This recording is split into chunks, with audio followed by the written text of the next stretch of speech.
Ang kwentong ito ay hango sa totoong buhay. Karanasan ito ni Kuya Agot. Taong 1970, Isabela.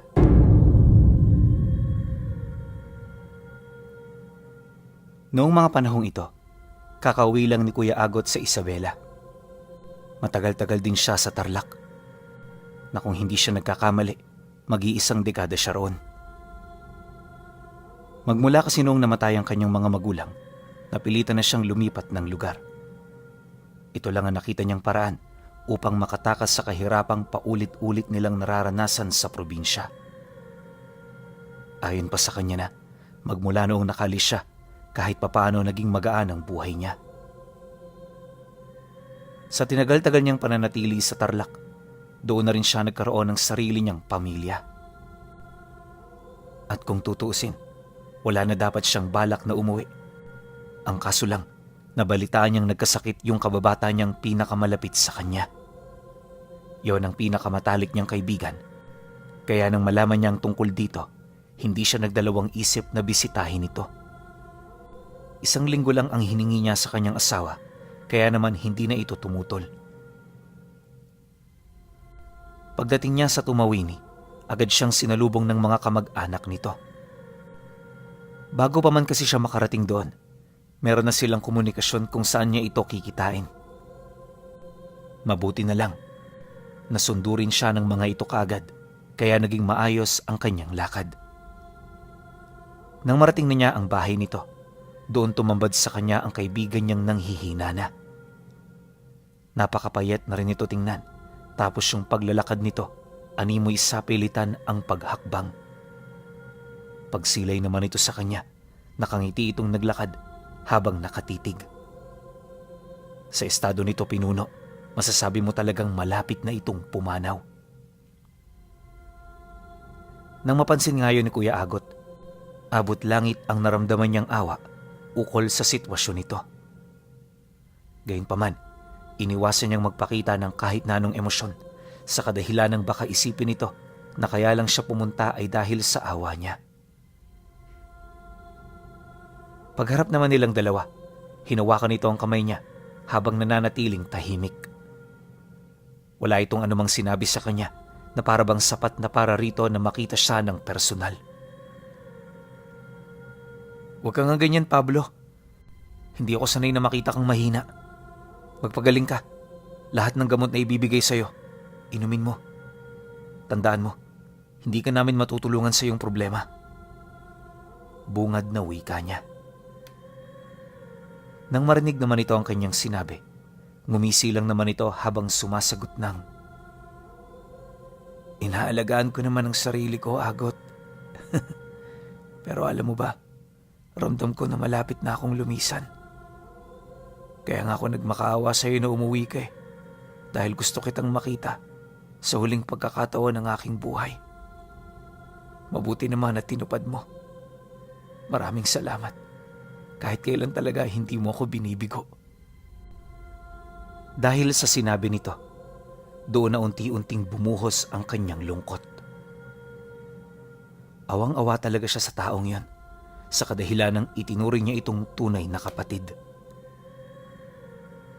Mula nung bata pa siya, hanggang sa tumungtong siya sa edad na 20 anyos, ang taong yon ang palagi niyang kasama. Nagkahiwalay lang silang dalawa noong mga panahong pumanaw ang mga magulang niya. Subalit sa kabila nito, nanatili silang sanggang dikit. Literal na kahit na malayo, walang nagbago sa kanilang mga pakikitungo.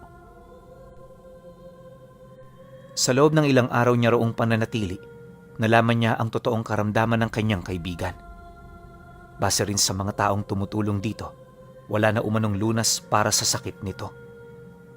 Dagdag pa ng mga ito na mas mainam na tanggapin na lamang nila ang mga bagay-bagay kaysa umasa pa sila kahit wala naman silang magagawa. Nang marinig naman ni Kuya Agot ang sinabi nito, hindi pa rin siya nawala ng pag-asa. Alam niya kasi na lahat ng karamdaman sa mundo, meron at merong lunas. Ang kinakailangan lang nilang gawin, magkaroon ng sapat na talino kung saan ito hahanapin. At dahil sa kanyang pagmamalabis na matulungan nitong si Pablo, hindi niya ginugol ang kanyang araw sa pananatili sa bahay at pakikipag-usap dito. Imbis kasi na walang gawin, pinili niyang suyurin ang mga malalapit na barangay para magtanong-tanong. Kahit kasi wala siyang ideya sa kanyang ginagawa, hindi niya maatim na maghintay na lang sa kamatayan ng kanyang kaibigan. Pagsapit ng huling araw ng linggo, dito pa lamang siya may nakausap na tao na medyo may konting kaalaman pagdating sa mga albularyong may kakayahang lumunas ng mga malulubhang karamdaman. Ayon sa matanda, hindi siya sigurado kung kaya ng albularyong yon ang sakit ng kaibigan niya. Pero pwedeng-pwede niya itong lapitan, lalo na kung wala na talaga siyang maisip na paraan. Dagdag pa nito na hindi naman mahirap hanapin ang albularyong kilala niya, gawa ng nakatira lang naman ito sa paanan ng bundok. Ang problema lang ay yung mga nilalang na naninirahan bago niya marating ang bahay. Mariing inilahad sa kanya ng matanda, pugad ng mga aswang ang lugar na nakapalibot sa tahanan nito. Hinding-hindi niya ito maaaring puntahan ng basta-basta, lalo pat ang mga nilalang na yon ay hindi naapektuhan ng liwanag ng araw. Pagtatapat pa nito sa kanya, pinangingilagan ng kanyang mga kalugarang bundok dahil nga sa ganoong usap-usapan. Binalaan na kita. Ikaw na lang ang bahala kung susundin mo ko o hindi. Pero kung talagang gusto mong iligtas ang kaibigan mo, alam kong pupunta ka sa lugar na yon. Dobleng pag-iingat lang, lalo na't hindi naligtas ngayon ang panahon. Payo nito sa kanya. Matapos naman nilang mag-usap, dito na siya nagdesisyong bumalik sa bahay ng kaibigan niya. Nang marating niya ang lugar, agad niyang ipinagtapat ang mga bagay na kanyang narinig. Inilahad din niya kay Pablo na pupuntahan niya ito para lamang makatulong sa kanya. Nang marinig naman ito ang kanyang sinabi, bigla naman itong tumutol sa nais niyang mangyari. Ayon dito, hindi niya kailangan pang magsakripisyo, gawa ng marami naman silang mga kakilalang pinakiusapan na maghanap ng mga albularyo. Yun nga lang, walang kahit isang pumunta sa lugar na tinutukoy niya dahil sa kaparehas na rason ng matanda. Nang marinig naman niya ang sinabi nito, agad naman siyang umalma sa gusto nitong mangyari. Kaya nga ako pupunta roon kasi wala sa inyo ang naglalakas loob. Isipin mo to, Pablo. Sa sugal kapag malaki ang taya mo, malaki rin ang balik sa'yo. Ganitong-ganito ang sitwasyon mo ngayon. Kailan mo pa balak sumugal? Kapag patay ka na? Pues ako hinding-hindi ko yan papayagan. Sagot naman niya rito. Dahil sa kanyang sinabi, wala na ngang nagawa si Pablo kundi ang manahimik. Nang marinig naman yon ng tsuhi niya, hindi ito nagdalawang isip na sumang-ayon sa nais niya. Dagdag pa nito na, kung may kailangan siya, huwag siyang magdalawang isip na sabihin sa kanila. Nagpresenta rin ito ng mga taong sasama, para naman kahit papaano maramdaman niyang hindi lang siya ang magpapagod para matupad ang kanyang nais mangyari. Matapos ang pag-uusap, dito na nito ipinakilala ang dalawang nitong tauhan na matagal nang naninilbihan sa kanilang pamilya. Nakilala ito ni Kuya Agot sa pangalang Marlon at Dingo. Ang dalawang yun pinuno, sinasabi ng ama ni Pablo na purong mga antingero.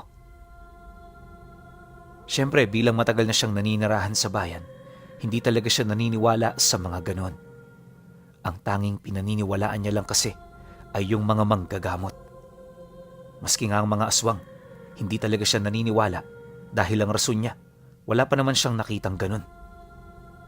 Albularyo pwede pa dahil nung bata pa siya, maraming beses na siyang dinala roon ng mga magulang niya. Nang makilala na niya ang lahat ng sasama, inabisuhan siya nitong lalakad sila kinabukasan. Inaasahan niyang malayo-layo ang lalakarin nila, kaya pagkatapos niyang maghapunan, diretso na kaagad siya sa silid para magpahinga. Pagsapit naman ng sumunod na araw, Hindi pa man tumitilaok ang mga manok, abala na sa paghahanda ng mga dadalhin itong si Kuya Agot. Tinulungan na rin siya ng mga kamag-anak ng kaibigan niya para mas madali silang makaluwas. Pagsapit ng 6:00, kasalukuyan na silang naglalakad patungo sa bundok na itinuro ng matanda sa kanya. Sumatotal, nasa humigit 50 kilometro ang babaybayin nila para marating ito. Napakalayo nun, lalo na kung wala kang gagamiting sasakyan. Isa pa sa mga iniisip niya ay yung masukal na daang tatahakin nila. Nga pala, ang daang binabagtas nila noon ay patungo sa lugar ng kalagayan. Literal na gubat ang madadatnan mo rito, kaya naman kung hindi mo gaanong bistado ang lugar, may posibilidad na mawala ka at hindi na makita pa. Dagdag pa niya na, base sa kwento ng nanay ni Pablo, may nagkukubling sityo roon na siyang pangunahing baryo ng mga aswang. Nasa tabi lang ito ng daan, kaya kung makita nila ang bukana nito, wag na wag sila ritong lilingon. Mariin din itong ipinaalala sa kanila, likas na mabangis ang mga aswang sa lugar, kaya kinakailangan nilang mag-ingat. Hanggat maaari, iwasan nilang makipag-usap sa mga taong makakasalubong nila. Nakakatakot mang isipin ng ganoong babala, hindi sila gaanong nagpasindak. Yung dalawa nga niyang kasama, kalmado lang sa paglalakad, na animoy wala itong iniisip na panganib. Hindi nagtagal, nang matanaw na nila ang bundok na kanilang pakay, dito na siya pinaalalahanan ni Dingo. Huwag ho kayong lumayo sa amin. Iwasan yung humawak ng kahit na anong bagay na hindi sa inyo pamilyar. Delikado ang lugar na ito, kaya huwag nating kakalimutang magdoble ingat. Sige Dingo, kayo na ang bahala sa daan. Basta sabihin nyo lang kung meron kayong ipapagawa sa akin. Nakahanda ako, kahit ano pa yan.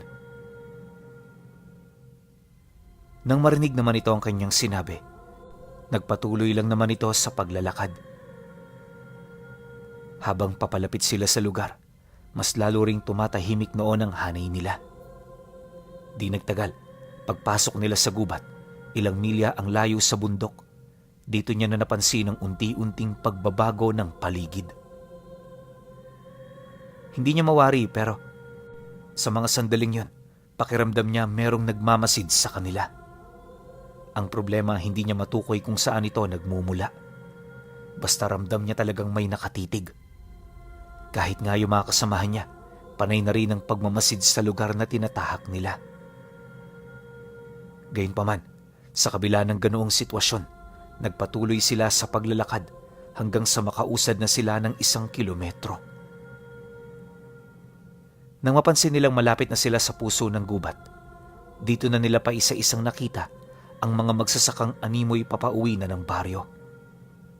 Sa malayo, inakala niyang ordinaryong tao ang mga ito, pero habang papalapit ito sa kanila, napansin niya ang napakapuputla nitong mga balat. Hindi rin ito nagagawang tumitig sa kanila. Animoy umiiwas ito na magpang-abot ang mga paningin nila.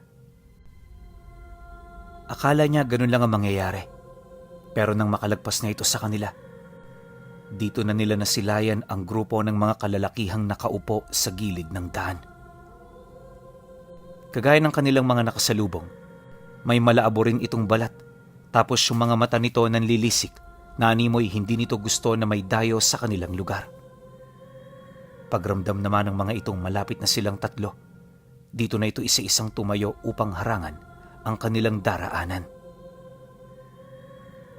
Nang mapansin naman ito ni Dingo, agad naman siyang sumenyas sa kanila. Walang sabi-sabi, dali-dali naman siyang huminto para magtiyaga ng kasalukuyang nangyayari. Maya-maya pa, nang magkaroon na sila ng lakas ng loob, dito na ito kinumpronta ni Marlon. Ayon sa kanyang kasama, daraan lang naman sila, kaya hindi na kailangan na sila'y tambangan.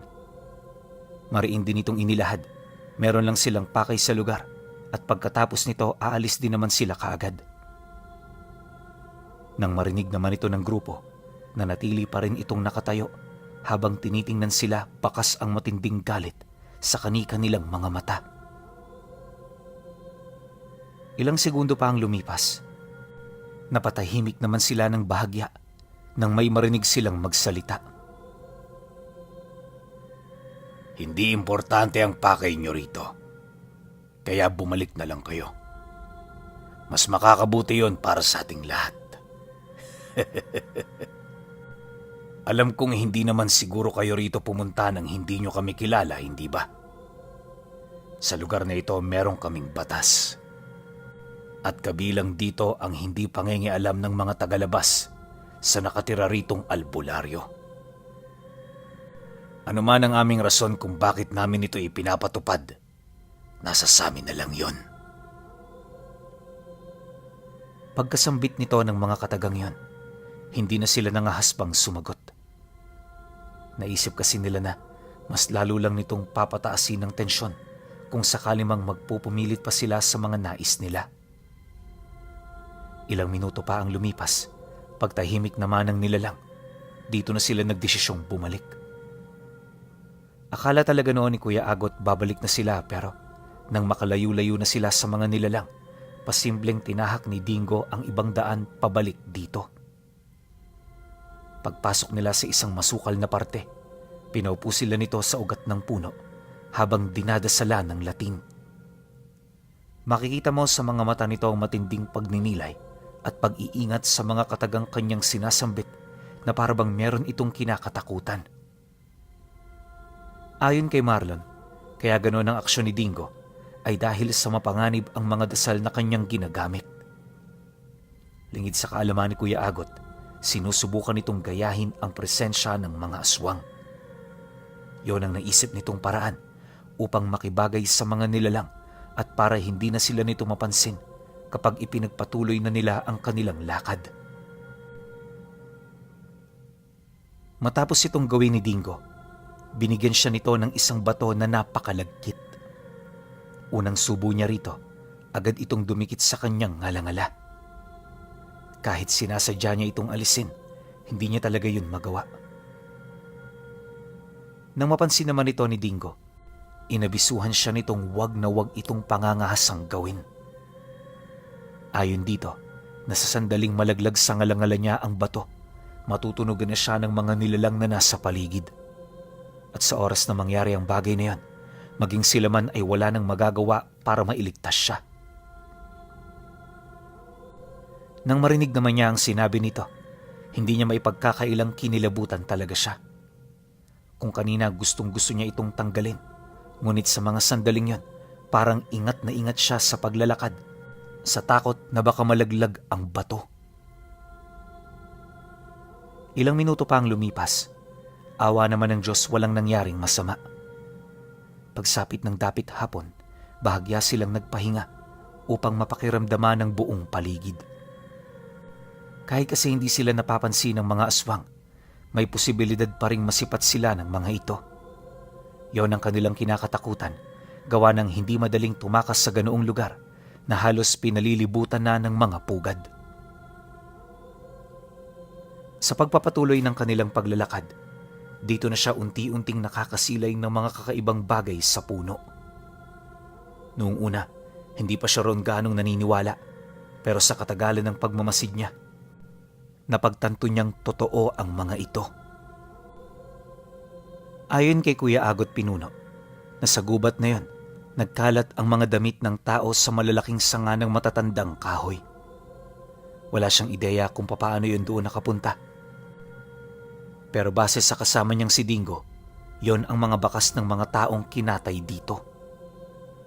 Dagdag pa nito na, hindi lang yon ang kanyang makikita, gawa ng sa pagsapit ng gabi, mas lalo pang dadami ang mga nilalang na masisilayan niya. Pagkarinig naman niya sa sinabi nito, halos gustong-gusto niya na noong bumalik. Ang kaso lang masyado na silang malayo at nakalimutan na niya ang daan.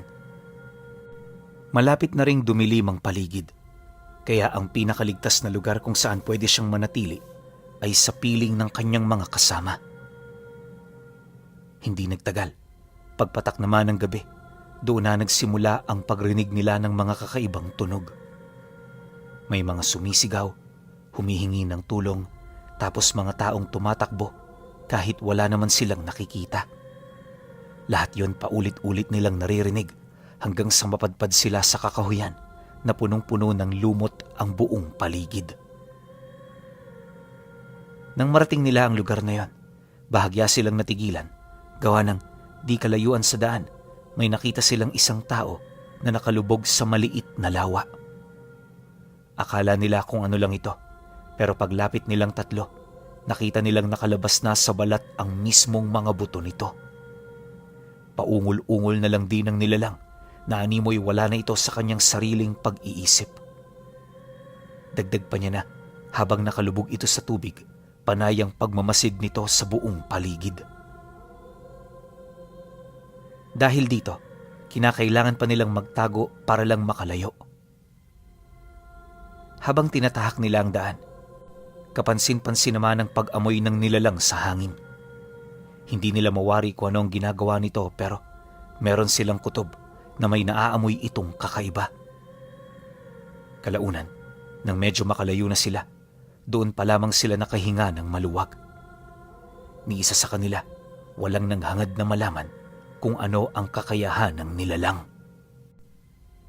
Naniniwala kasi noon si Dingo Pinuno na ang nakita nila sa lawang yon ay isang tao na pinag-eksperimentohan ng mga aswang. Ano man ang naging bunga nito, paniguradong hindi ito kaaya-aya. Inamin din ito sa kanya na yon ang kauna-unahang pagkakataon na makasilay siya ng ganoong nilalang. Kalahating oras pa ang dumaan nang medyo malapit na sila sa bundok. Bigla silang napatigil sa paglalakad nang may marinig silang bumubulusok galing sa itaas. Pagsilay nila rito, nakita nila ang dalawang aswang na nagtitiklop ng pakpak. Alam ni Dingo na nasilayan na sila ng dalawa, kaya naman hindi na ito nagdalawang isip na utusan siyang magtago. Pagkarinig naman niya sa sinabi nito, dali-dali naman siyang kumubli sa puno habang nakamasid. Sa puntong yon, halos hindi na niya alam ang kanyang gagawin dahil sa ito ang unang pagkakataon na makasilay siya ng totoong aswang. Dito na rin siya naniniwala na tunay ngang umiiral ang mga ito kasama ng mga ordinaryong tao. Paglapag naman ng dalawa, nakita niya itong si Dingo na humugot ng dalawang binalhag. Isa itong uri ng sundang na hindi gaanong kahabaan kagaya ng talibong. May matulis din itong dulo tapos napakakintab ng talim nito. Kahit sa tingin lang, alam ni Kuya Agat kung gaano katalas ang armas. Maya-maya pa, pinaikot-ikot ito ni Dingo sa kamay niya na animoy naglalaro ng hindi nakakamatay na bagay. Habang ginagawa niya ito, nakatayo lang naman sa isang tabi si Marlon, hawak-hawak ang armas nito na kung tawagin ay garab. Bakas sa mukha ng dalawa ang kawalan ng takot sa mga aswang, indikasyon na hindi yon ang unang karanasan nila. Di nagtagal, nang makalapag na ang mga ito, buong puwersa naman itong sumugod sa mga kasama niya. Parang nagwawalang tigre ang mga ito na animoy gustong mangibabaw sa labanan gamit lamang ang kanilang purong lakas. Subalit lingid sa kaalaman ng mga aswang, hindi nila basta-bastang matatalo ang dalawang antingero dahil kagaya nila, meron din itong tinatagong alas sa katawan. Pagsilay naman ni Dingo na papalapit na sa kanila ang mga ito, agad naman niya itong sinalag sabay unday ng taga sa may bandang ulo. Bagaman katumbas ng lakas ng toro ang pisikal na lakas ng mga aswang, hindi siya roon nagpatinag hanggang sa nagkusa na itong umatras. Paglayo ng mga nilalang ng bahagya, kitang-kita niya ang pangil nito habang nakatitig sa dalawa. Masyado kayo nagmamadali. Bakit? Meron ba kayong pupuntahan? Wika ni Dingo sa aswang na sumugod sa kanya. Nang marinig naman ito ang kanyang sinabi, biglang umusli sa napakapangit nitong muka ang tunay nitong itsura. Wala kaming pupuntahan. Iniiwasan lang namin na maunahan kami ng aming mga kasama.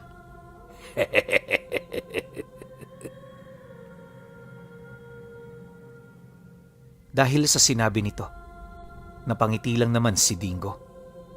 At imbis na sumagot sa sinabi nito, dahan-dahan na itong kumilos papalapit sa kanyang kalaban. Nang masipat naman ito ng nilalang, agad namang nagtago sa wangis nito ang totoo nitong anyo. Nga pala pinuno, sa lahat ng aswang na nakita ni Manoy Agot, ang mga ito ang kakaiba sa lahat. Isipin ninyo, yung mukha nito parang sa insekto, tapos may kakayahan itong iusli doon ang mga wangis nilang tao. Mahaba rin ang mga galamay nito, tapos may mga buto itong nakausli sa kanilang balat na animoy nagsisilbi nilang pansalag. Nakakaya rin nilang itago ang kabuuan ng kanilang mga pakpak upang hindi ito makagulo sa kanila sa panahon ng kanilang pakikipagdigma. Matapos naman yung gawin ng nilalang, umatungal ito ng napakalakas. Pumadyak ito ng 3 beses sa lupa bago ito tuluyang sumugod sa kanyang kasama. Paglapit naman ito, laking gulat na lamang niya ng kalmado itong sinalag ni Dingo. Sinubukan pang ulitin ng nilalang ang nabigo nitong atake pero walang nagbago. Habang tumatagal ang kanilang pagbubuno, unti-unti naman itong napagtatanto na wala silang laban sa mga antingero. Maya-maya pa, pagsunggab naman ni Dingo sa nilalang, dito niya na ito pinaulanan ng atake hanggang sa matagumpay na niyang naputol ang kaliwa nitong braso. Sinubukan pang gumanti sa kanya ng nilalang pero masyado siyang malikse para tamaan. Pagbagsak naman ito sa lupa, muli siyang sumugod dahilan para tumagos sa dibdib nito ang talim ng binalhag. Hindi pa ito nakontento, paulit-ulit pa nitong winakwak ang dibdib ng aswang hanggang sa tuluyan na itong mamatay. Matapos naman ang mga pangyayari, napansin na rin nila itong si Marlon na dahan-dahan ang pinuputulan ng mga galamay ang kalaban nitong nakaluhod sa lupa. Duman pa ang ilang segundo, pinugutan niya na ito ng ulo na para bang pumupugot lang ito ng ulo ng manok. Matapos nun, agad naman siyang inabisuhan ni Dingo na magmadali na. Kahit kasi wala silang nararamdaman sa paligid, siguradong sigurado ito na papalapit na ang mga kasama ng kanilang mga nakalaban. Sa halip di na lumakad lang sila, napilitan na sila noong kumaripas ng takbo, gawa ng yung bahay ng albularyo, napakalapit na sa kanila. Sa pagpapatuloy ng pagtahak nila ng daan, dito niya napansin ang napakaraming nilalang na bumubuntot sa kanila. Bawat isa sa mga ito, nagtataglay ng wangis ng iba't ibang uri ng hayop. Panay na rin ang ginagawa nitong paninindak sa pagbabakasakaling ito ang makakapagpabagal sa kanilang kilos.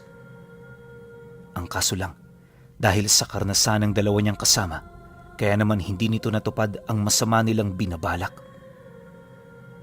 Nang mapansin kasi noon ni Dingo na humihina na ang kanyang pagtakbo, sapilitan siya nitong kinarga para masigurong walang may iwan sa kanila. At dahil sa ginawa nito, kung kaya't narating nila ang paanan ng bundok ng kumpleto. Pagsilay naman nila sa isang maliit na kubo, dali-dali sila roong pumasok habang isinisigaw ang pangalan ng albularyo. Hindi naglaon, nang marinig nito ang pagtawag, agad naman itong lumabas na siya namang sinubayan ng pagyanig ng lupa sa paligid.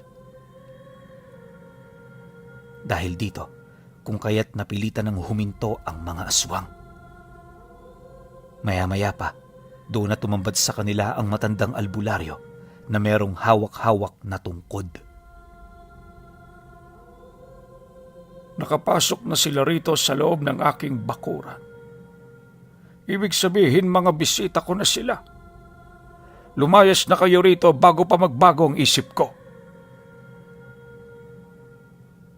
Nang marinig naman ito ng mga aswang, para itong mga asong nabahag ang buntot na umalis sa lugar na yon. Bawat isa, nawala na ng lakas na habulin sila. Di nagtagal, nang mawala na ito sa kanilang paningin, doon pa lamang sila napabuntong hininga. Pakiramdam noon ni Kuya Agot Pinuno, nabunutan siya ng malaking tinik sa lalamunan niya. Ilang minuto pa ang lumipas, unti-unti niyang naramdaman ng matinding pagod sa kanyang katawan. Ni hindi niya nga namalaya noong nakatulog na pala siya, kaya naman paggising niya nakita niyang umaga na pala. Paglabas niya ng silid kung saan siya naroon, nasipat niya ang 3 na kasalukuyang nag-uusap-usap. Nakapagpasya na rin ang mga ito na sa araw na yun sila babalik sa bahay ng kaibigan niyang si Pablo. Nang marinig naman yun ni Kuya Agot, wala siyang ibang naramdaman kundi ang matinding kagalakan. Pagtirik naman ng araw sa kalupaan, kampante na silang naglakad sa gubat, pabalik sa kanila. Ayon sa kanya, noong dinaanan nila ito kasama ang matanda, wala na silang nakitang aswang. Kahit katiting na pagpaparamdam, wala na rin silang napansin na halos akalain niyang isang pangkaraniwang lugar lang ang tinatahak nila. Ayon sa matanda, normal lang na mangyari ang ganun dahil kasama nila ito. Dagdag pa nito na lahat ng mga aswang na namumugaran papalibot ng kanyang tahanan ay pawang takot sa kanya. Kaya lang naman ito naninirahan sa malapit ay dahil sa iyo ng iniutos niyang gawin ng mga ito. Yun ay kung hangad nilang maipagpatuloy ang kanilang mga buhay. Ginawa yun ng matanda upang masiguro na ang mga taong lalapit sa kanya ay mga personalidad na karapat-dapat tulungan. Sa pamamagitan kasi ng pakikipagsapalaran sa ganoong kapanganib na lugar, makikita niya ang dedikasyon ng bawat tao nag-aasam na makakuha ng kanyang tulong. Matapos naman niyang marinig ang tungkol dito, hindi niya piniling magsalita. Ang nais niya kasing makita ay ang resulta sa mga gagawin nito sa kaibigan niya. At kagaya nga ng inaasahan niya Pinuno, hindi siya nito binigo. Tama kayo nang narinig, napagaling nito ang kaibigan niya, kalakip ng pagbabago nito ng kanyang pananaw ukol sa mundong ating kinagagalawan. Ngayong matanda na itong si Kuya Agot, paulit-ulit niya pa ring ikinukwento ang tungkol sa kanyang nasaksihan na isang malakas na albularyo na pinalilibutan ng mga aswang.